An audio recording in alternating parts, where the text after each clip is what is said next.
What if Spider-Man was still out there protecting New York City, but Peter Parker was gone?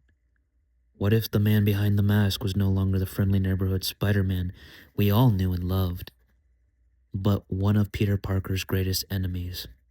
Hi, welcome to Catverse.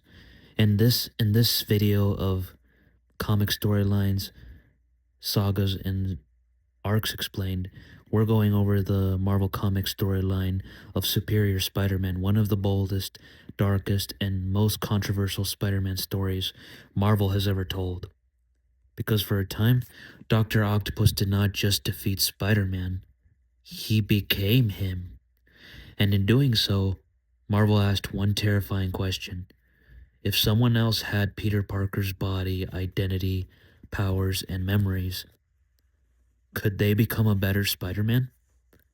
Or would they only prove why Peter Parker was irreplaceable? Now, to understand Superior Spider-Man, we have to start with Otto Octavius. Doctor Octopus had spent years fighting Spider-Man, trying again and again to prove he was the smarter man, the stronger will, the superior mind. But by the time the story begins, Otto is dying. His body is broken, his life is slipping away, and after everything, he refuses to accept that his final chapter will end in failure. So, Otto creates one last plan.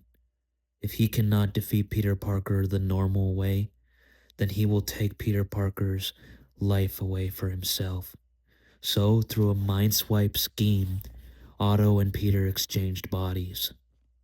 Suddenly, Peter Parker's mind is trapped inside Otto's ruined and dying form, and Otto Octavius takes control of Peter Parker's healthy body, his powers, his face, and his future. For Otto Octavius, this is the ultimate victory. He has finally defeated and beaten Spider-Man. However, something else happens that Otto himself did not expect. As Peter dies inside Otto's broken body, he forces Otto to feel his memories, his pain, his guilt, his loss, his love, and his responsibility. For one brief, overwhelming moment, Otto experiences what it truly means to be Peter Parker. He sees Uncle Ben, he feels the burden of every choice. He understands the cost of being Spider-Man.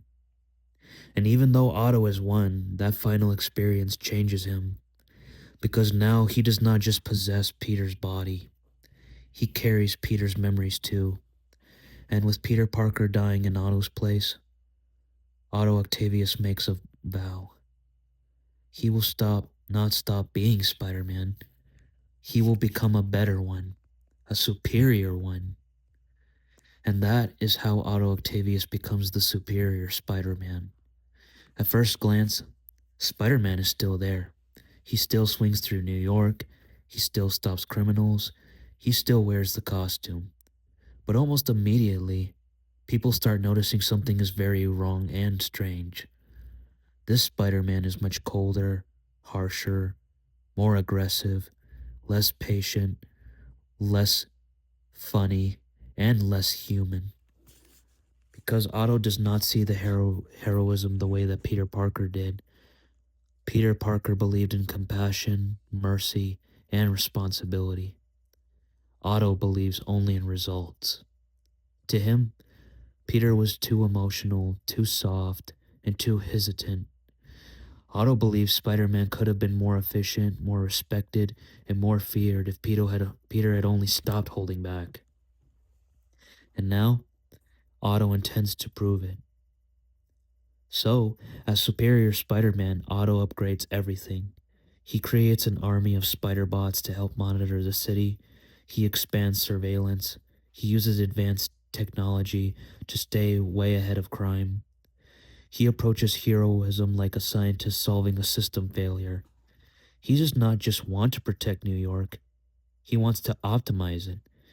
And in some ways, Otto actually succeeds surprisingly. Crime rates drop, his response time improves, he's more prepared, more strategic, and more ruthless than Peter ever was.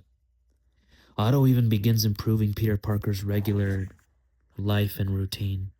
He returns back to school and college, pushes Peter's scientific potential much further, builds a more ambitious future. And for a time, it almost seems like Otto was right. Maybe Spider Man can be better under his control and his command. Maybe Peter Parker really was holding himself back all this time. But the deeper the story goes, the more obvious the truth becomes. Otto may have Peter's body, but he certainly does not have Peter's heart and spirit. Now, this is the true conflict at the center of Superior Spider Man. Otto has the powers, he has the intelligence, he has the resources, he even has access to Peter's memories. But he lacks the moral center that made Peter Parker into who he was. Otto humiliates criminals more brutally. He crosses ethical lines Peter himself never would. He treats people like problems to be managed and not lives to be protected. He can imitate Spider-Man's image, but he cannot truly imitate Peter Parker's humanity. And that difference matters more than anything, because Spider-Man was never just great just because he could win fights. Spider-Man mattered because Peter Parker chose responsibility over ego, over and over and over again. And Otto, for all his brilliance, still sees the world through the lens of pride. Even more fascinating, Peter Parker is not completely truly gone from the story at all. In fact, a lingering fragment of Peter's consciousness remains watching Otto from within the shadows. He sees what Otto does with his body. He sees the mistakes, the ignorance, the damage, and through that ghostly internal presence, the story constantly reminds us that Peter Parker is the standard Otto can never fully match. Otto can wear the costume, he can improve the tools, and he can even convince himself that he's a better Spider-Man. But Peter's presence hangs over every decision he makes, like a conscience Otto can never escape from. One of the most interesting parts of the story is that Otto does grow. He forms a relationship with Anna Marie Marconi. He generally starts building a life, and for a while you can see that Otto is not pretending all the time. A part of him really does want to be better. That's what makes Superior Spider-Man more than just a villain gimmick. Otto is not only playing hero, he's slowly being transformed by the role. He learns pieces and pieces of what Peter Parker carries every day: love, sacrifice, responsibility, fear, and loss. And yet, even as he changes, Otto's flaws never truly disappear. His ego is still there, his need for control is still there, and eventually, all those flaws and mistakes eventually catch up to him. As Otto builds his version of Spider-Man, another big threat rises from the shadows. Norman Osborn, aka the original Green Goblin, reemerges as the Goblin King. And unlike many of Otto's enemies, Norman is chaos, where Otto wants control. The Goblin King begins tearing apart the world Otto has built. His criminal empire spreads throughout the city, his attacks grow bolder, and Otto slowly realizes that all his intelligence, surveillance, and brute force are not enough to stop what is coming.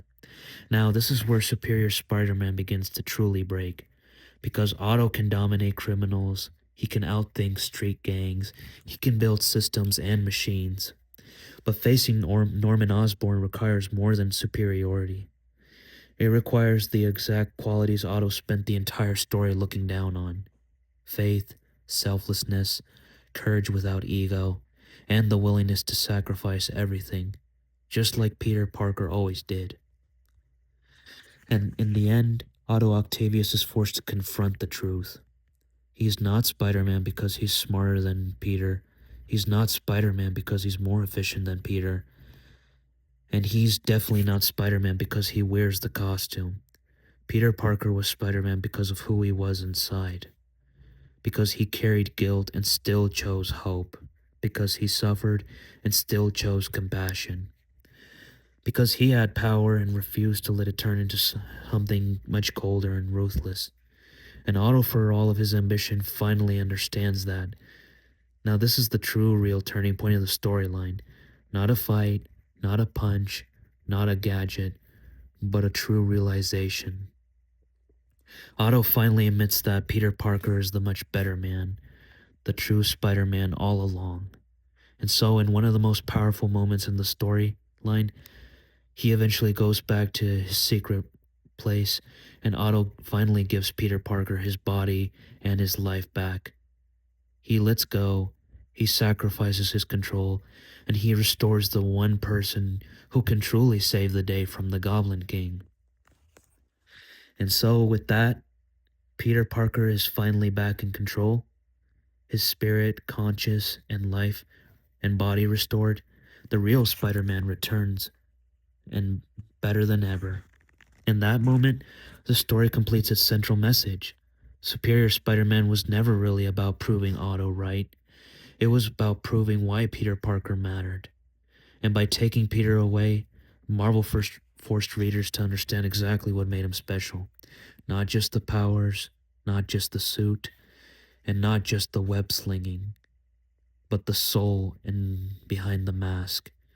Otto Octavius called himself superior, but in the end, his entire journey only proved that Peter Parker can never truly be replaced. And that is why Superior Spider-Man remains one of the most unforgettable Spider-Man stories of the modern era.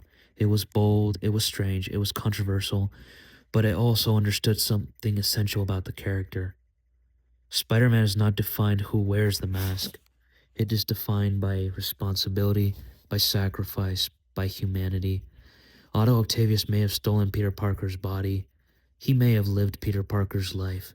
He even may have tried to build a stronger, smarter, more efficient Spider-Man than Peter Parker did. But in the end, he learned the lesson Peter Parker had lived from the very beginning. Power means nothing without responsibility. And that is why there could never be a truly superior Spider-Man. Only the true, original, and real one, Peter Parker. Anyways, this has been Capverse. Thank you all so much for watching. And if you want to go even deeper into Spider-Man's darkest and greatest storylines, then I believe Craven's Last Hunt may be the next hunt worth following. Anyways, don't forget to like, subscribe, and I'll be sure to catch you all up on the next storyline and next video. This is Capverse, signing off. Peace.